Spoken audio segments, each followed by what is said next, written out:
Hi everyone! So, get chat with me. Kasi uwi na ako sa amin. Ayoko na here sa Cebu. Kasi ano ba naman yan? Puro lang kami online. Sayang naman ng tuition namin. Cheers! And you know, hindi nakikita yung kagandahan ko sa campus. And di na ako naligo kasi wala, hindi ko lang feel. And I have to do some errands.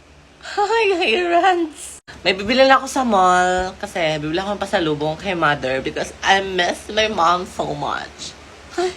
And na-miss ko rin yung mga tao sa amin. Charis, OA. So, ang atake ko for today ay clean girl look lang, yung pabebe lang. So, mag-skin tint lang tayo. So, this is the Caroline skin tint. So, I've been using this for quite a while na. Quite a while. And maganda siya kasi nga, light coverage lang siya. And so, it's like skin look. Skin look.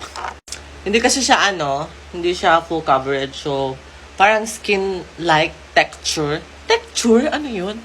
Texture. Hayaan. So, yeah. Parang clean girl lang ang atake natin for today. Pulbo-pulbo lang. Charis. And meron tong SPF. So, I don't need to worry about getting my face burned. Diba? Fresh lang. For my blush, I'm gonna use this whipped cream tint from Caroline. Para ang atake natin ay Sunkiss Girl.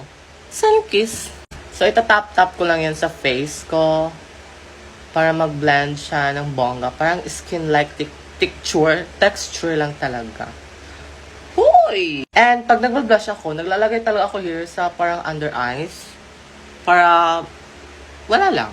And of course, magpa-powder ako. Ang aking favorite, this is Dr. Sensitive Blurring Powder Kineme.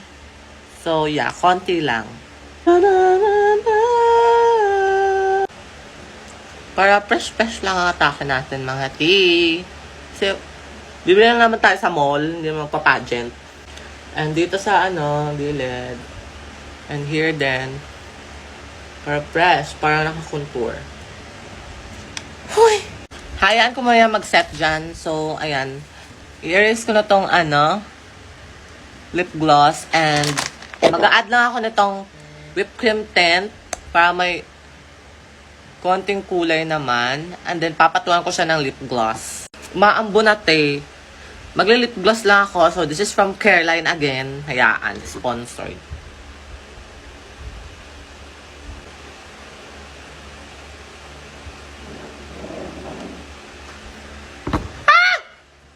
Patapos na ako, i-wipe ko lang tong mga powder na to sa face. And ibabrush ko lang tong aking buhok. Yung mukha ng lanot. And I'm good to go na. Bye-bye!